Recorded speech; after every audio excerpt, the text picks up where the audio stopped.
everyone, I'm Megan, and welcome to Wordcrash, the game show where we challenge our contestants to get creative. First off, let's meet our contestants. Hot on the heels of their new book, So Much Fire and So Many Plans, author of The Bleecker Street Bodies, and fresh from celebrating National Tequila Day, please welcome Erin Gallagher. Thanks for having me, Megan. Next, he's written science fiction, comedy, and horror, an improv comedian who's performed around the world from Scotland to New Zealand and can be found loitering at Portland, Oregon's Curious Comedy Theater. Please welcome Luke Salinger. Hello. Thank you so much for coming today. Nothing left to do but get to it. Let's play some Wordcrash. Today we're going to start with a game we like to call Drop It. Drop a single letter from the title of a book or movie and tell us what the new plot is. Luke, why don't you go first? Yeah, of course. We're going to take that Chris Nolan classic, The Dark Knight, and turn it into The Ark Knight. This is a movie about Noah's secret security guy who's keeping folks off the Ark.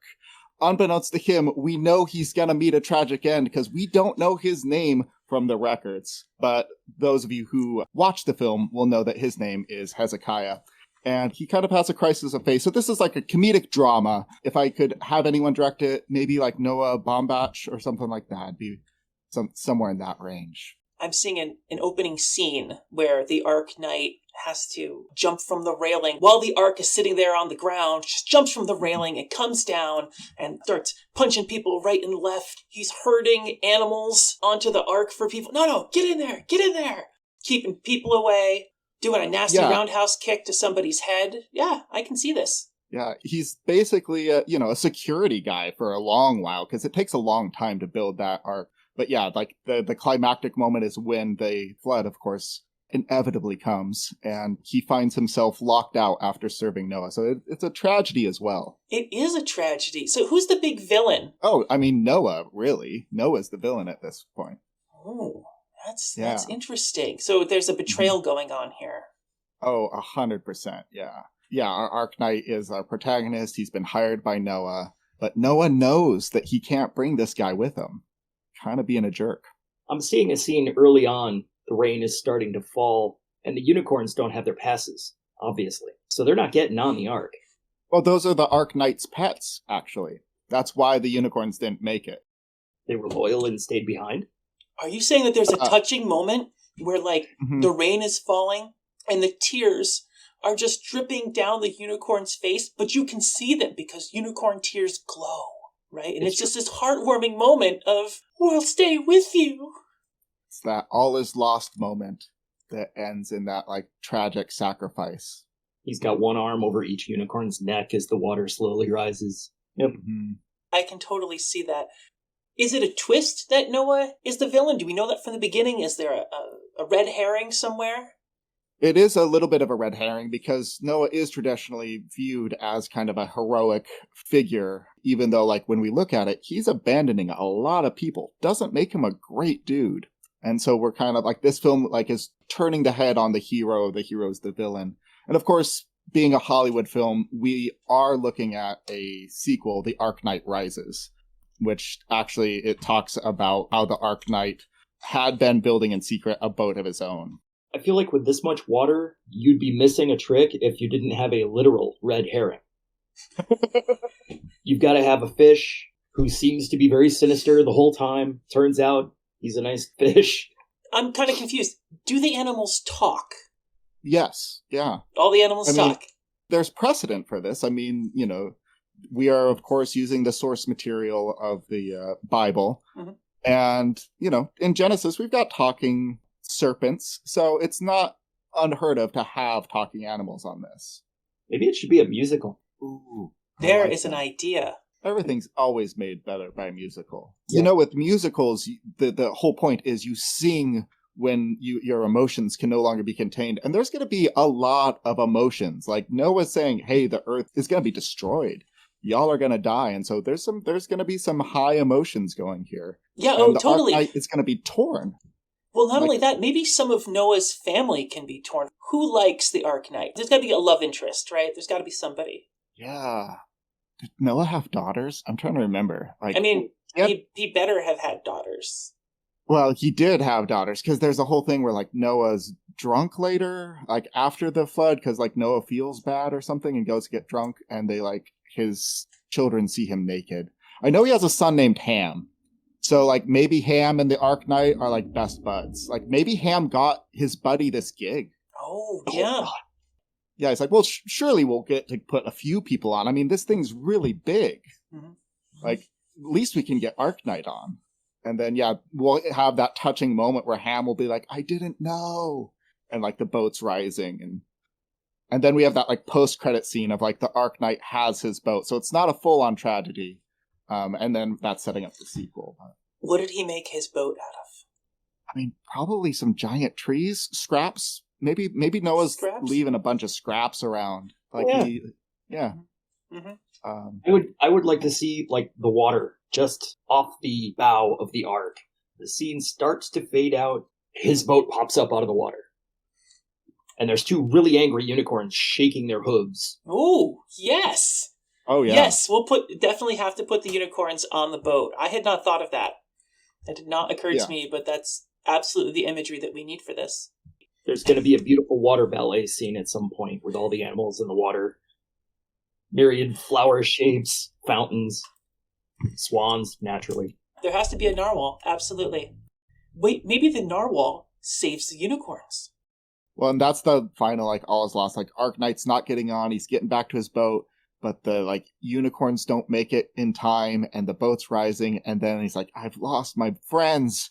And then, riding upon the backs of the narwhal are the unicorns, saved and delivered onto Arknight's boat. There's symmetry there. I mean, narwhal are the unicorns of the sea, so, you know. Oh, that does beg the question, though. Is a unicorn horn an actual horn or an extended tooth? That is the age-old question. I have always been, it is a protrusion of the cranium. They are like cone heads of sorts, if I can date myself on that reference. I got that reference. I made a Zima reference. You know I got that.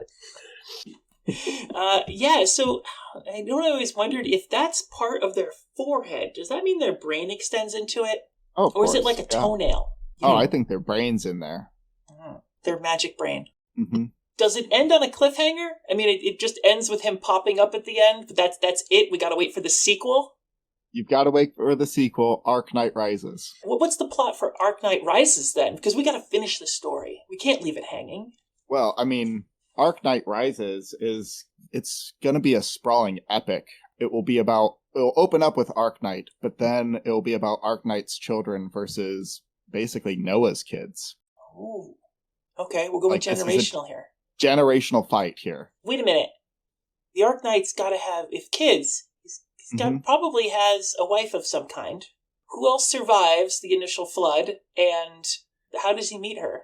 I mean, just for kicks and giggles, let's bring some biblical weirdness in there. There's like the Nephilim or whatever, which are like the giant creatures. Oh, the Nephilim? So, yeah. Yeah, there we go. Nephilim. Yeah.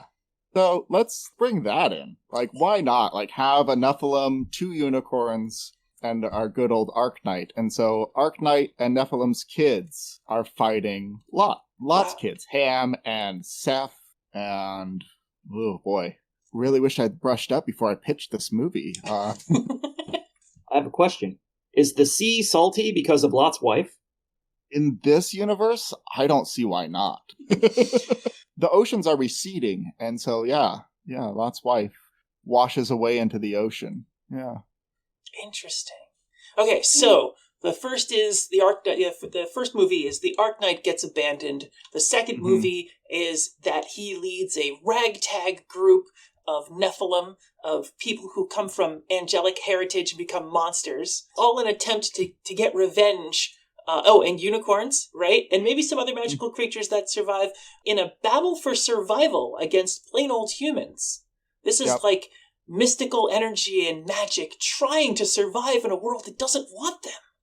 Well, and we're moving into a rock opera now. Like, the first one was a musical. We're heightening the stakes with all of these magical creatures now into, like, it is a rock opera. Jack Black has to play one of the animals.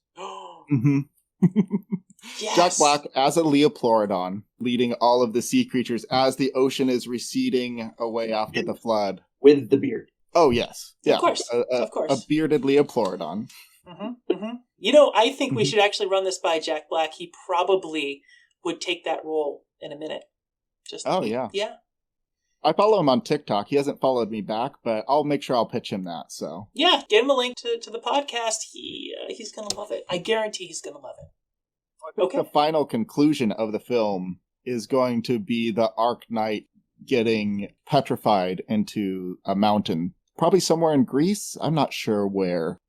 Yeah. This could be a whole series. There's no reason why we couldn't just keep going on. I think this is ripe for fan fiction. No one could possibly ever get upset about that.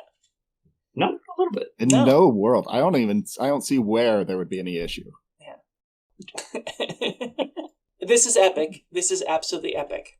Oh, yeah. Birth of a new franchise right here. Mm-hmm. We've made our careers. We're done. Remember, it's always the same, but different. It's true. Picturing Jason Statham with a unicorn horn. This has got to stop. And what song would Jason Statham with a unicorn horn sing? My Way. Yeah, I see it. I totally see it. I mean, not really, but no, I totally see it. I'm going to see it in my dreams. I was thinking more of a sad ballad of just like, it's not easy being horny. Bring in some Phil Collins era, like epic ballad. Yeah, I'm feeling it. The horn tonight. Yep. I can feel it in the horn tonight. I think that's a completely different song. On the plus side, not only have we made an epic series of films, the sequels practically write themselves, but I think we also inadvertently wrote the porn parody. Oof. Too far? I went too far. I usually go too far. Maybe I'll edit it. Maybe I won't. Editor's note, I totally left it in. I can't wait to see it on Broadway. Now, let's move on to Erin. What have you got for us, Erin? I am a sucker, especially with Sylvester Stallone. I'm a sucker for a sports montage, training and stuff like that. So my idea was Aki, the story of an inner city octopus whose one goal in life is to be heavyweight tentacle champion of the world. You know what? I know I said this last episode, but I'm going to say it this time too. How many boxing gloves does an octopus use? 6. 6. Okay. 6 of them. The fight scenes are going to be spectacular. We're going to get Jackie Chan to do the stunt coordination. In fact, I think Jackie Chan could play the octopus. I think he could play Aki. Yeah. You know what? They need to film him 3 times standing in the same place, kicking and punching, and then they just overlay them. So it looks like he has 6 arms. And he's got to coordinate it so he's in the same spot the whole time. You know what you don't see anymore in films? Rotoscoping. Instead of computer animation, let's rotoscope it. We'll just draw right over the top of the film. We'll animate Aki. He'll have 6 different colored boxing gloves. So the slow motion is just going to look like a rainbow. I think he should probably fight a gigantic cuttlefish. I think the cuttlefish is the heavyweight champion of the world. And Jet Li should play the cuttlefish. Jet Li could be the cuttlefish. This is already exceeding my wildest expectations for a boxing octopus movie. But where does Aki come from? Why is he down and out? What's his world like? Well, he grew up very poor. Mm-hmm. What does it mean to be poor for an octopus? Do you eat some kind of crazy food that no one would eat? Do you only have clothes for 2 arms? In order to make ends meet, he had to work in the illegal sushi operations in Lower East Manhattan. Ooh. Yeah, it's a rough trade. That's very dark. Yes. The good thing about being an octopus is they can fit into really tight spaces, so at least maybe apartments in won't be an issue for Aki. Oh, yeah. No, he's got a great place on somebody's doorstep in a jar. He can put the lid on himself. Wow, that's got some serious overpopulated world vibes. Cram yourself into the smallest space possible, because that's all you can rent. He is definitely poor. I'm picturing one of those old-time metal frame milk jug holders, and there's a whole family of octopi living in these things. They're always banging on the walls of their jars, respectively, because everybody's making noise, and there's a lot of clinking, and nobody can sleep. So all of the cephalopods are very cranky. Is this a Who Framed Roger Rabbit style, like the octopus is animated in a human world, or what are you envisioning here? I would do that. I would go on full-on Blade Runner, with everybody living on top of everybody who's living on top of everybody. Just cram it full of darkness and rain, shiny surfaces, a lot of neon. Octopi are very good at changing their colors, so as Aki walks down the street, it would be visually stunning to watch him change. It would. That would be fantastic. Who's his trainer? Who's the trainer who encourages Aki to move on, who's motivating him at all times? I think we could do a crossover here with a very grumpy narwhal who's been around since the beginning of time. Just, you can't go wrong with a narwhal. So the narwhal's got some kind of gruff voice, right? Yeah. Horns broken off at the end, so it's just flat instead of pointy. What does he do instead of smoking? Probably a halibut. There's always a halibut sticking out of his mouth, right? It's just he's always munching on one. Yeah, and halfway through the film, the halibut starts offering advice. Turns out it's not actually dead. Perhaps it would be, instead of a halibut, maybe a red herring. You win. Will Smith could play the red herring, because that's the kind of spunky, take-no-crap attitude that a red herring would have. It is. I don't think we could get him to play that, though. I think it's way outside, the kind of role he would take. He would never do something like that. He's a very serious artist. So he would never play an animated fish in a terrible movie. Yeah. Last actor I know who did that was Don Knotts, the incredible Mr. Limpet. Yes. Wow, you are bringing me back to, I was 2 or 3 years old when I saw that. Sitting on my grandparents' couch. I mean, Don Knotts, very specific niche, but man, there was just the single actor there. There's De Niro, there's Brando, and there's Knotts. They just, it's like Eastwood. He is who he is. Everything he played, he was Don Knotts, and he was completely believable as Don Knotts. The power of having the right writers for you, am I right? Oh, absolutely. You gotta find people that fit just right. So if I remember the plot to Rocky, it's got to go up and down, right? What's Aki's lowest point? I think that's when his girlfish leaves him. He starts seeing a local fish, but she doesn't want him to fight because she's afraid he's going to get hurt. So halfway through the movie, she leaves him and he goes into a depressive spiral. Literally, you see him spiraling down the street to land in the gutter, changing to the color of trash. But there's got to be something that picks him up. There's got to be a moment where he realizes this is my dream and I'm going to follow it. Luke, what is that moment? I think we're going with the all is lost moment. He's got to get his life, his family, their jars get broken, and he's got to earn some cash to get some new jars for his family. And so he's going to enter the big fight. He's going to pull himself up because his family needs him, and if his girlfriend left him, well, he's just going to have to struggle through anyways. He has an advantage because he goes down, and it's a lottery. Whoever gets the big fight, they're going to be drawn out of a fishbowl. And everybody has to sign a slip of paper, but he's got so many arms, he's able to sign a lot of slips of paper. So the big reveal, they reach into the fishbowl, fish around. What do you know? Aki. I don't know why they would have a fishbowl underwater, which is what I assume this takes place, but I love the idea that they'd use a fishbowl. Well, it's representative of where they came from. It's sort of a celebratory fishbowl, symbolic of their exodus from, a fishbowl. That could also be the trophy. Fishbowl goes on top of the trophy. So at the end, when Aki inevitably wins, his family gets to live in this ancient traditional fishbowl. Basically a mansion for fish. Aki's adopted, so all of his family are minnows. They'll fit perfectly within the fishbowl. There you go. Now you're talking. Now I see it now.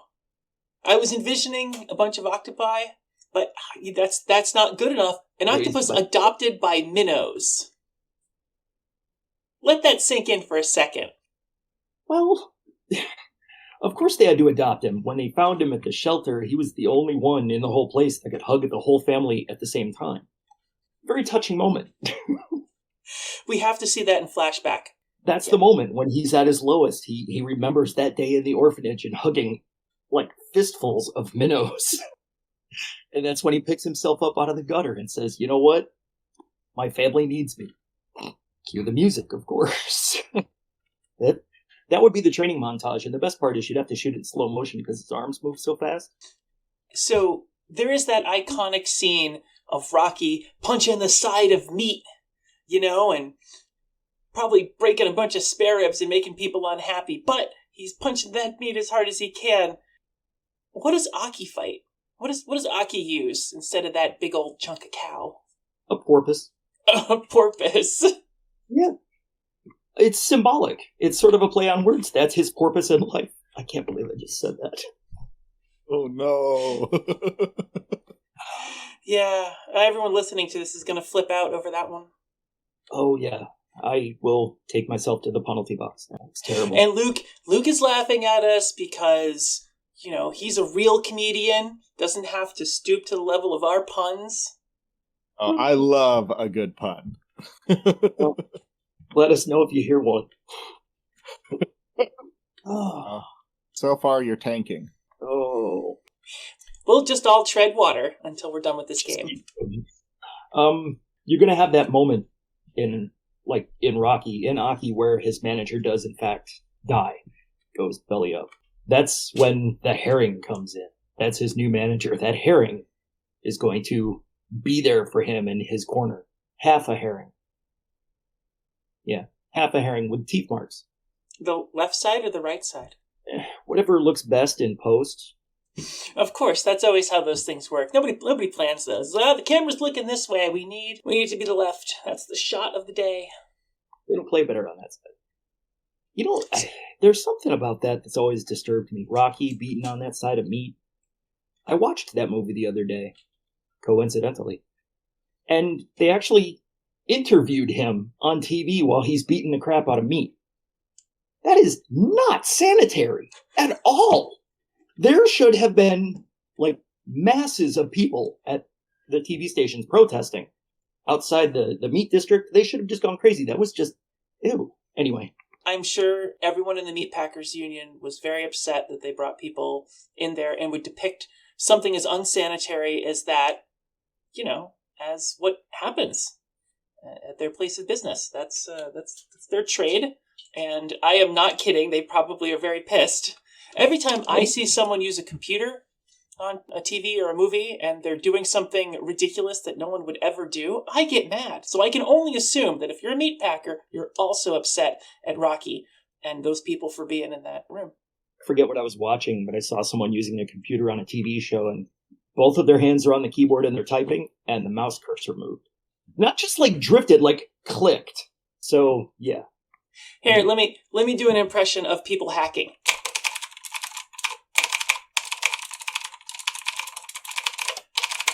I'm in.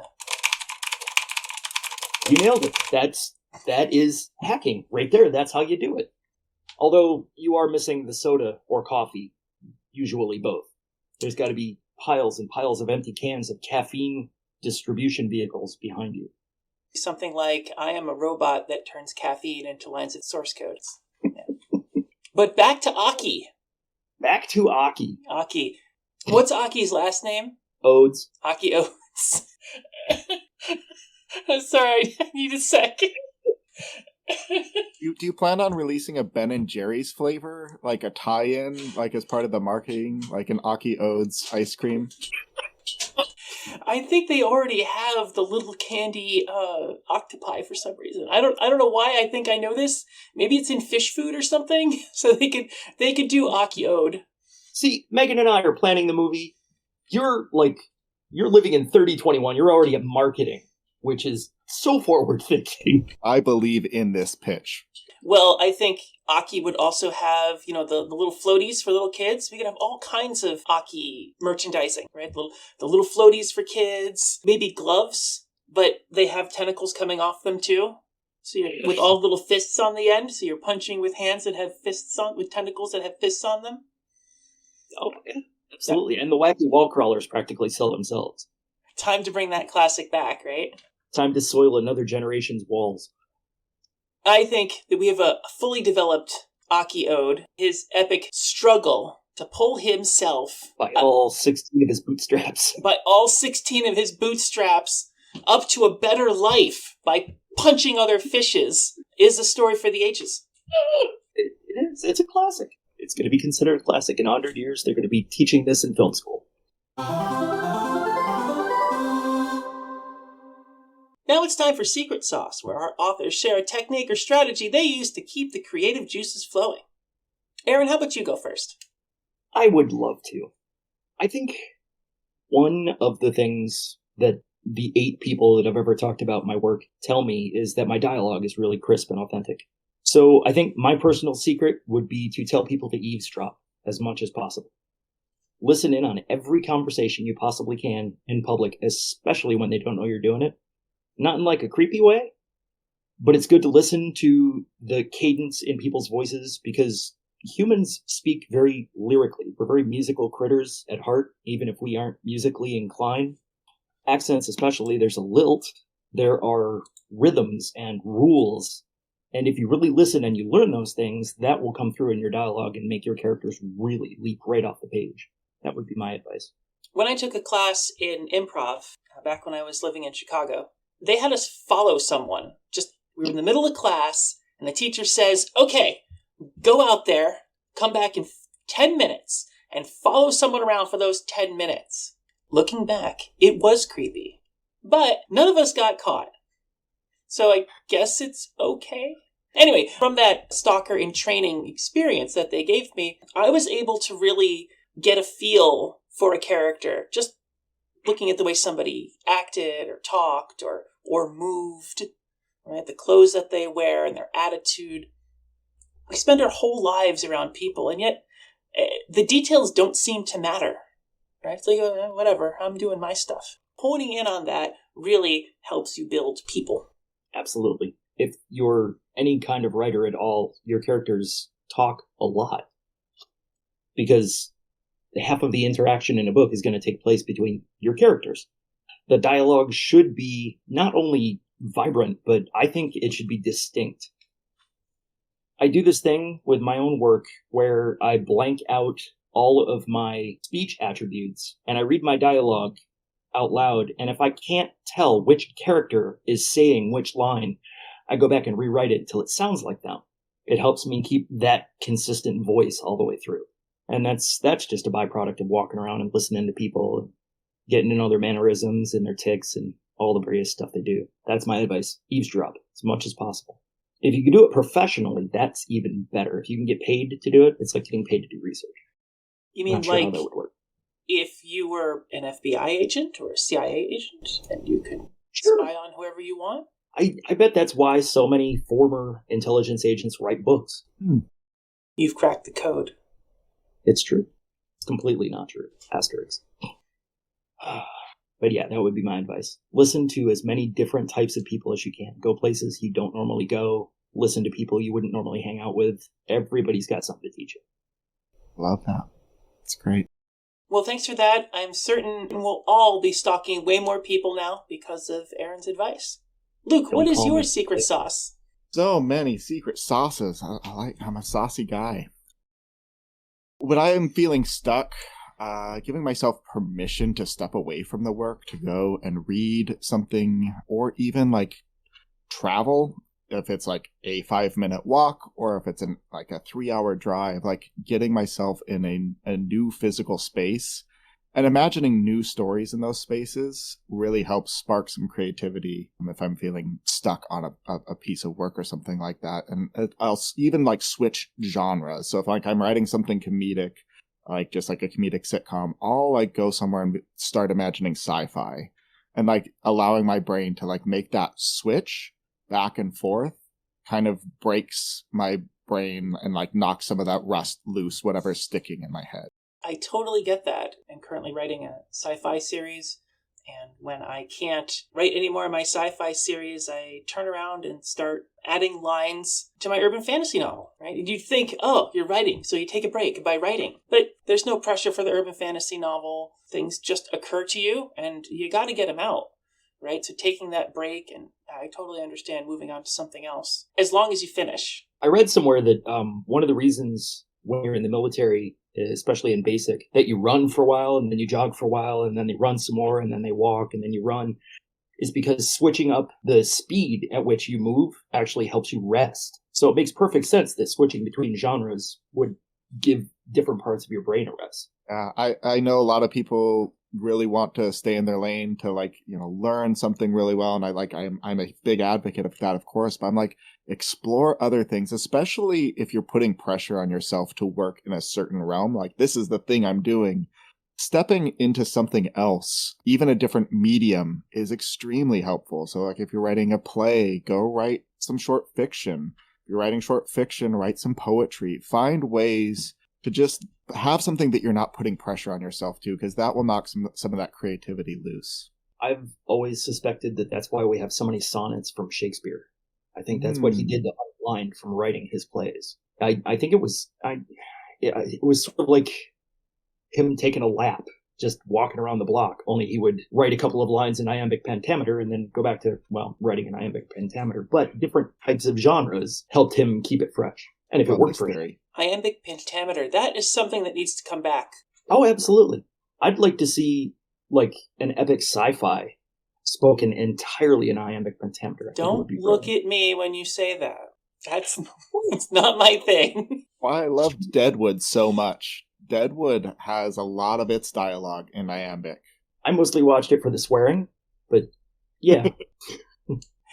Yes, that was filled with a crazy amount of swearing. Just a crazy amount of cursing. If you watch it and you imagine that nobody has any shoes and there's Legos everywhere, it makes perfect sense. That needs to be a YouTube channel now. Just Legos cut with even very bad B-roll of someone stepping on a Lego, and then you just cut to Deadwood, like, reactions. And that's the entire YouTube channel. Just Lego, crunch. Yep. Yeah. In fact, you could probably do it with lots of different movies. Yeah, actually, anything where they get really, really upset, it would work beautifully. I know The Witcher drops the F-bomb a lot. Like, if we just have The Witcher stepping on a thing and him just very quietly saying his classic line. I'm a little embarrassed to say I've never played the video games, and I haven't watched The Witcher yet because of Mission Impossible. I loved him in Man of Steel. I like him as Superman. I think he's a great Superman. But that moment in Mission Impossible when he comes through the bathroom archway and he like cocks his fists, I haven't been able to take him seriously since. Anyhow, that's a whole other podcast entirely. Reasons why I can't take Henry Cavill seriously. That's actually the only reason. Short podcast. We're done. Well, for the record, I really liked him in The Witcher. His strong but subdued acting style fits that character very well. You know, he emotes. He does emote. It's not like someone who's completely dead on the outside.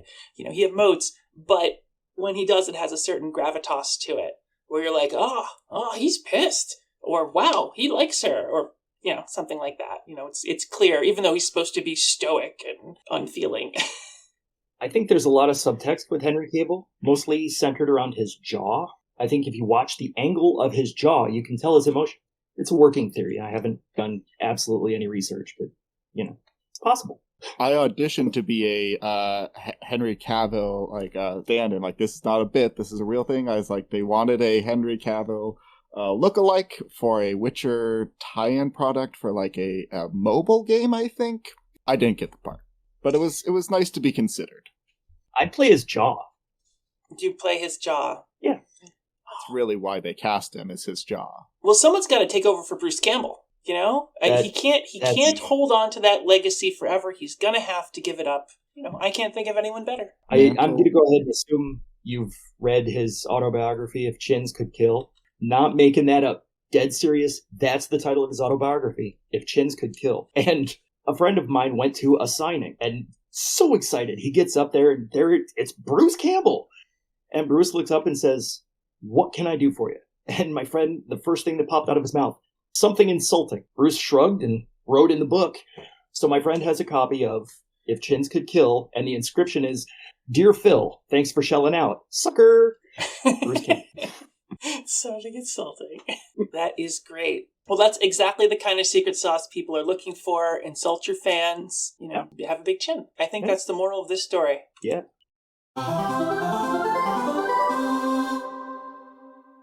Our next game is called Trope Nope. Tell a story trying to avoid at least one common trope. Luke, what did you bring us today with Trope Nope?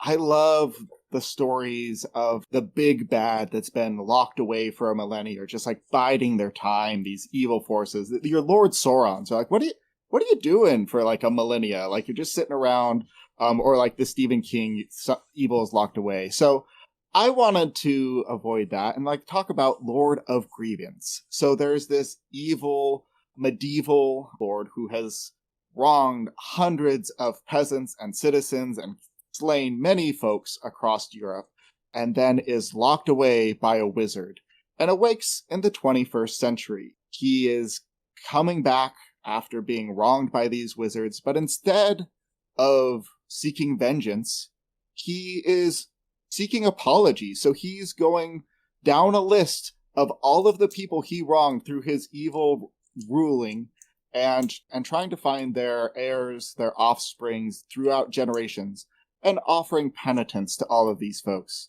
He is the Lord of Grievance. So wait, how long has he been out again? 500 years. 500 years. That's incredible.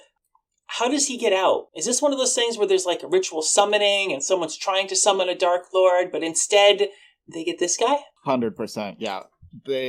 There's a secret cabal who find out about this evil guy. He's kind of like a Rasputin-esque evil bad guy, and they're like, oh man, what if we brought him to the 21st century? And so they do this summoning. They find the crypt in which he has been locked away. They open the seal, and he comes out. He's trying to learn about the new world and stumbles across a self-help book and realizes that it's amazing that audio can come into your ears from this rectangle device.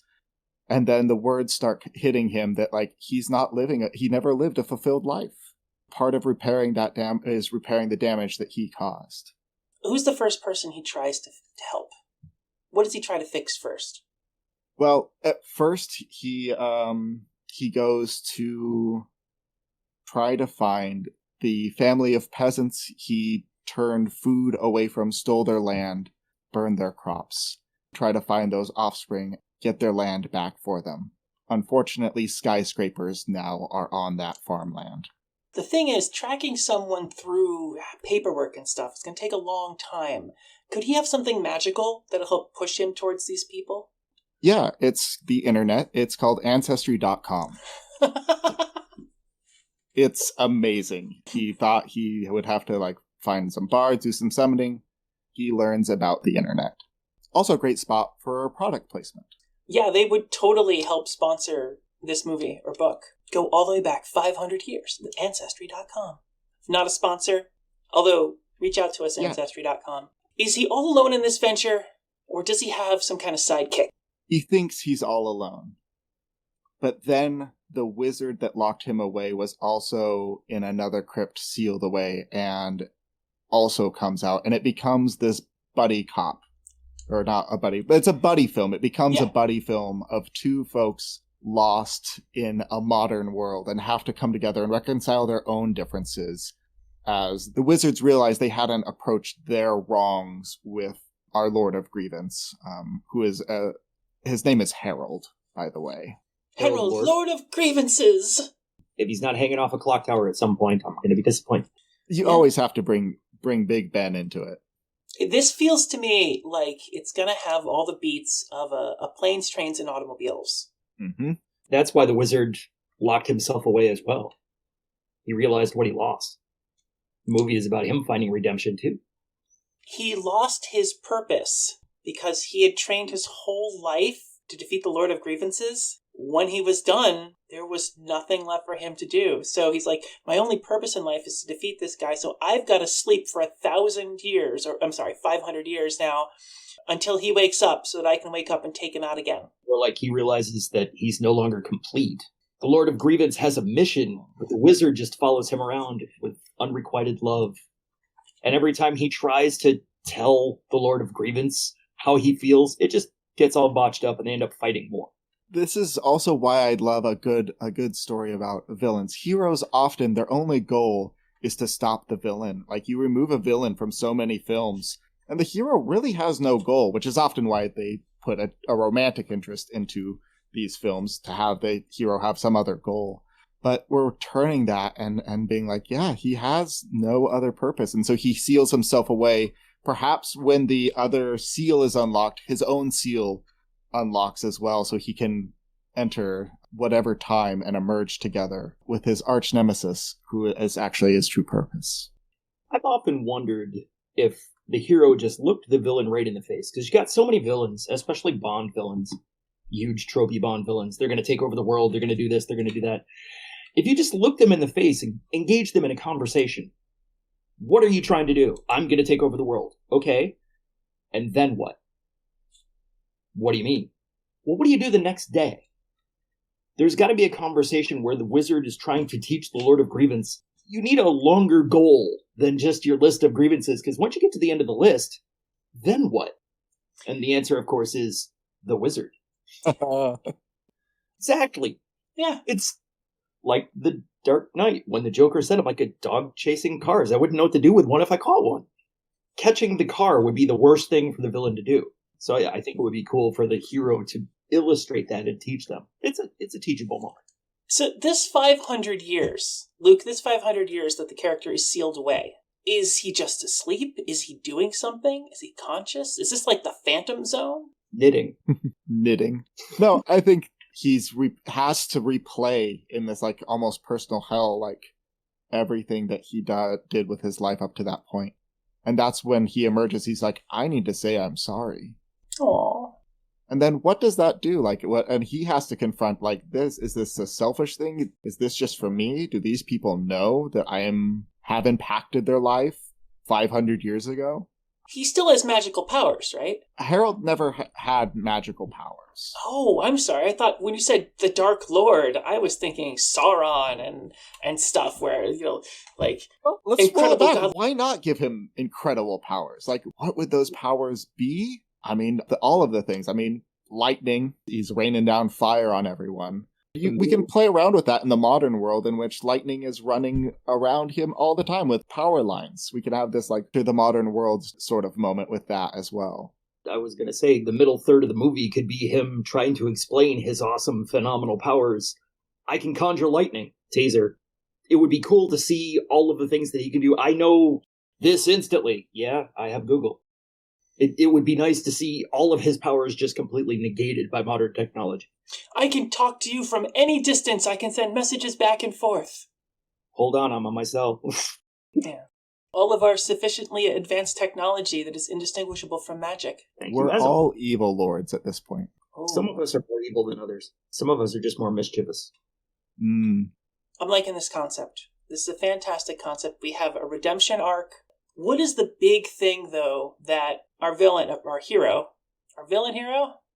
protagonist needs to get over? What's that last thing? We can have a montage of him helping these people and that people and using his magical powers to give them a chance to walk again, pulling people out of comas, whatever it is. We'll win the lottery because he thinks it's a good idea for them to have money. We can do all the easy stuff. What's that one difficult thing that he's going to have to struggle to get? He's going to doubt himself because he can't do this one. I mean, forgive himself. Oh. Like, he gets to the last chapter of the audiobook. Like, the audiobook is kind of like this, like, step-by-step of living a fulfilled life. And, like, he realizes he's never forgiven himself for these things. He listens to a chapter and then stops it and runs off to complete that chapter. So he doesn't understand that there's more. And that would be a great... Well, I don't know what to do. Maybe the book has the answer and he plays it and it's about forgiving yourself. And then that montage, it has to be set to the audiobook talking about the different things you need to heal yourself. He's just going for it, Yeah. It's like the Aki montage, but without animation. And no musical this time. I'm glad we came up with something that wasn't a musical. It's true. Mm-hmm. There's room for it, though. There's room. Lord of Grievances, the musical. Music by Lord. Oh, music by Lord. That is just funky enough. Someone should take a stab at it. Got that nice melodramatic kind of like sadness, like just oozing out on stage. Someone get Lin-Manuel Miranda on the phone. I think we could totally take this on the road. Lord of Grievances. There's an arc, there's an end. Is this a one-shot deal? We've done so many other franchises. Is this a one-shot deal, one and done? This is one and done. Like, sometimes you just need a self-contained story. Yeah. Exactly. Yeah, because there's not much... Once he's redeemed himself, What does happily ever after, though? I mean, at that point, we do like an Odd Couple spinoff with the wizard and him. It's like very tonally different. It's for the silver screen, but it's like an odd couple. It's like this evil lord and their wizard living together in a small apartment in Cleveland, Ohio. Perfect. Give it a budget, put it into production. I think everyone is going to expect to see these pop up on Amazon very soon. I'm talking to John Mulaney and Nick Kroll about being in Lord of Grievance, so... Yes. Yeah, you got the casting down. Will Ferrell has to be one of the ancestors. Oh, of course. And a grown-up Pearl. That's a deep cut. That's Will Ferrell's first landlord sketch, where he has Pearl, his, like, I don't even know, 3-year-old niece, is like, give me my money. So she has to be, like, I don't know, 20 years old now? Let's make Pearl a star. That would be cool. Erin, what trope are you noping today? I am a big fan of slasher horror movies.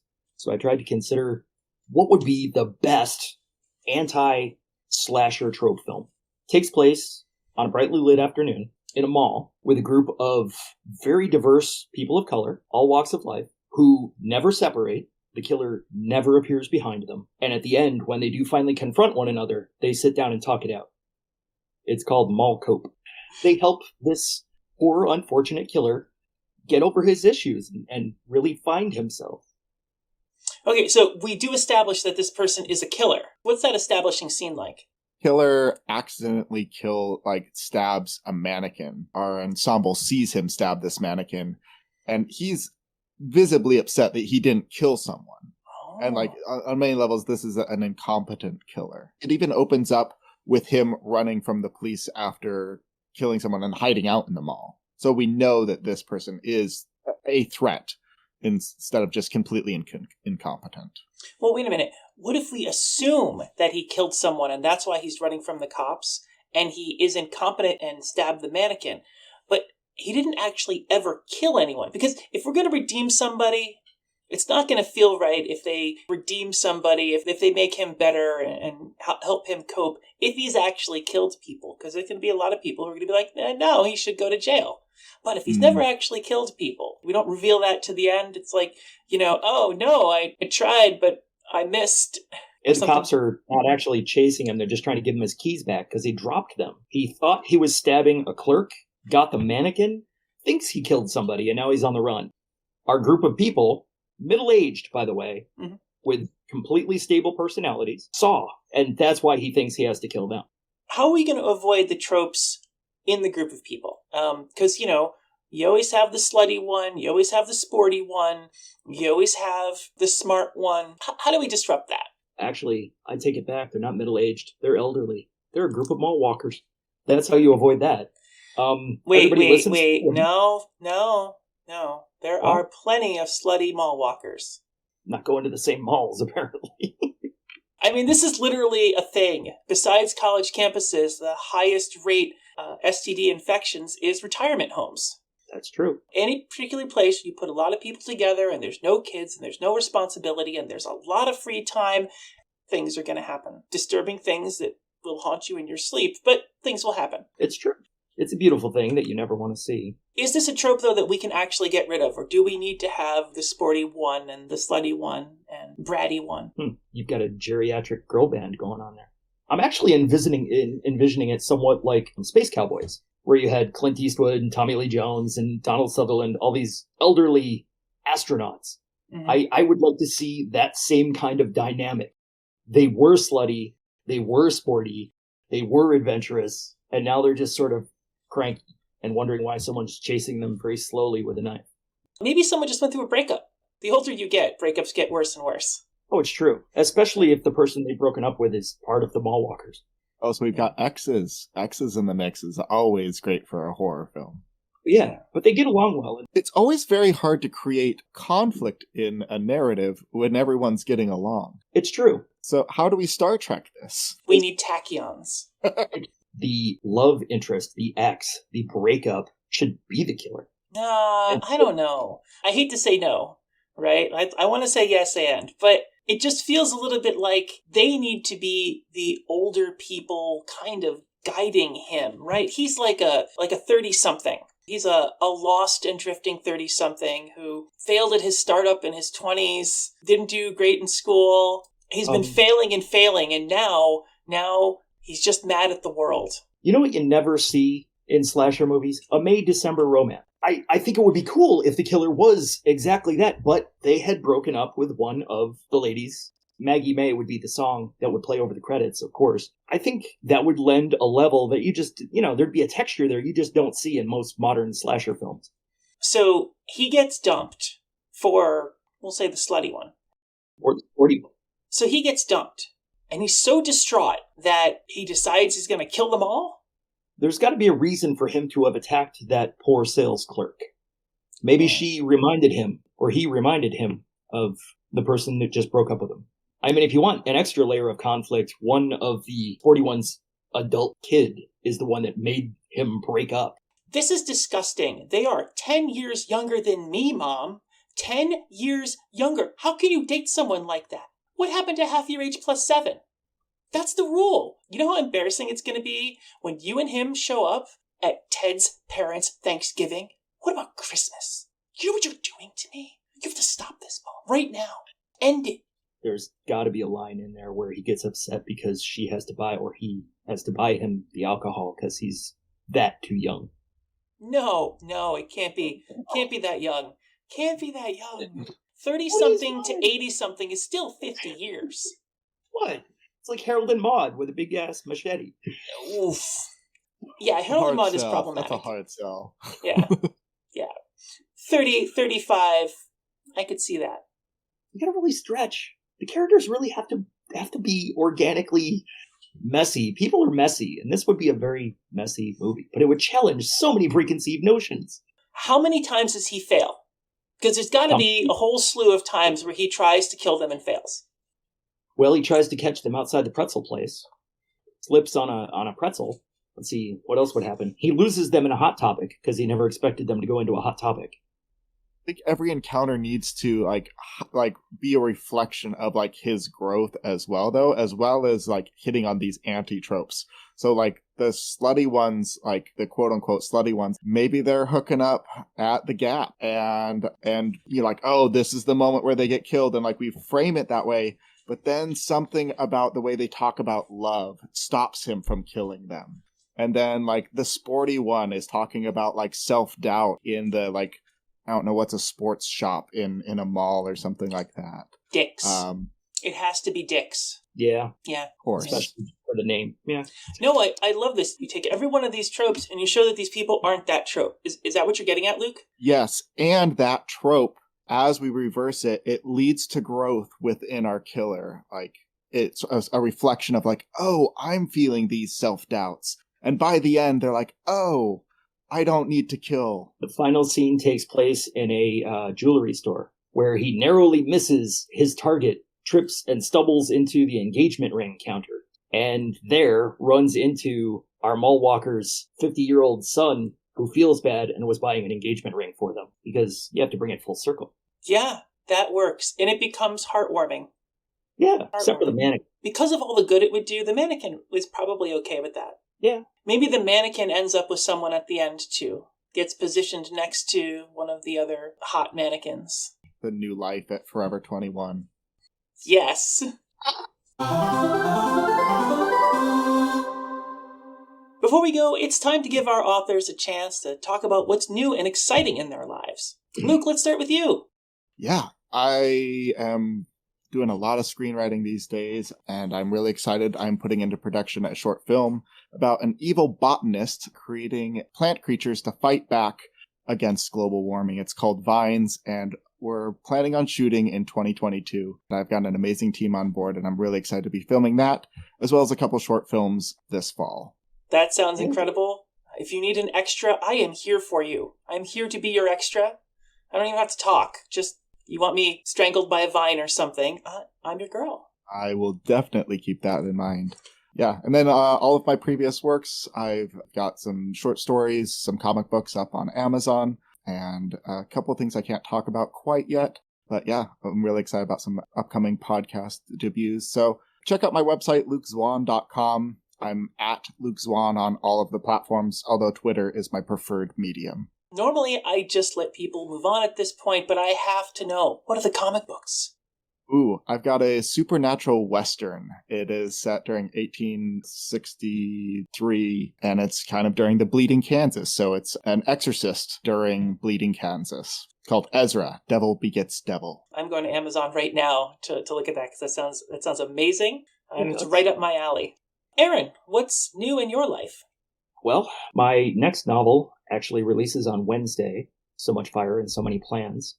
You can find that basically anywhere that books are sold. Amazon primarily. And next month, on the 22nd, I'm going to be at the Mississippi Book Festival in downtown Jackson with Indies United Publishing. So that'll be fun. If you happen to be in Jackson, come down and make fun of me. Well, that is fantastic. I'm sure a lot of people will be thrilled to see you down in Jackson. Sounds like a super fun experience. Here's something. But your book's going to be released. Is it an ebook, or do you have a hard copy too? Yes, it's available in both ebook and paper form. You can order either one to your heart's content. Let's talk about some of your other works for people who, might not be familiar with them. Okay. I work in nearly every genre you can possibly imagine. I have done detective noir, I have done sci-fi, I have done steampunk pirate books, thrillers with motorcycle gangs in the 1970s. I did an urban fantasy trilogy. Let's see, what else? Crime fiction, heist books. I do 5 different series right now. That is prolific. Tell us about the motorcycle gang. Nomad is the story of a displaced biker. He gets kicked out of California. He's no longer allowed in the state, so he's trying to find a new home. A different chapter of his club ends up in Jericho, Arizona, where 5 years previous, a different chapter of his club was completely wiped off the face of the planet. They were all murdered, and nobody knows who did it. So while trying to find a new home with this chapter in Arizona, he starts looking into that, and then, of course, calamity ensues when he starts uncovering answers that nobody wants uncovered. Calamity ensues. Normally I hear hilarity ensues, but calamity ensues is just, if not more, powerful. Well, I haven't written a biker comedy yet, but if I do, then hilarity would ensue. But in this particular case, there's a lot of trouble. It's also notable for being the only book my dad has read. The only book of mine my dad has read. He really liked it. If that's not a glowing endorsement, I don't know what is.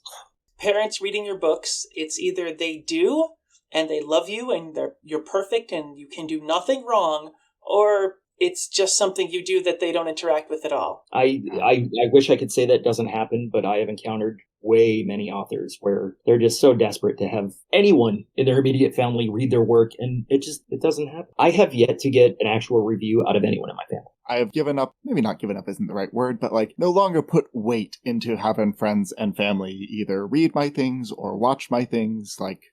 You know what? They're not my audience. I still love them. They're not my audience, and I've come to terms with that. And my parents waited 10 years to watch me perform improv comedy. They came once, and they're like, that was something that you did. And they have not been to a show since. I'm okay with it. And I think if they'd come earlier and weren't happy, I would have been devastated. But now I'm like, you know what? That's okay. We can still love each other. I have made the terrible mistake of recording a number of my sessions at the Brody Theater and posting them on my YouTube channel. I get all kinds of feedback about those from friends and family, way more than anyone who would actually spend time coming out and seeing them. I have live streamed my improv shows, so that's a whole nother level of trust fall, as it were. Wow. That is. But if you're running without a net anyways, you're gonna do it. Does it matter if there's 5 people or 1,000 people in that audience? No. But hey, if you're ever gonna Twitch stream, let me know. I will totally be on board for making a fool of myself in front of as many people as possible on Twitch. I will hit you up.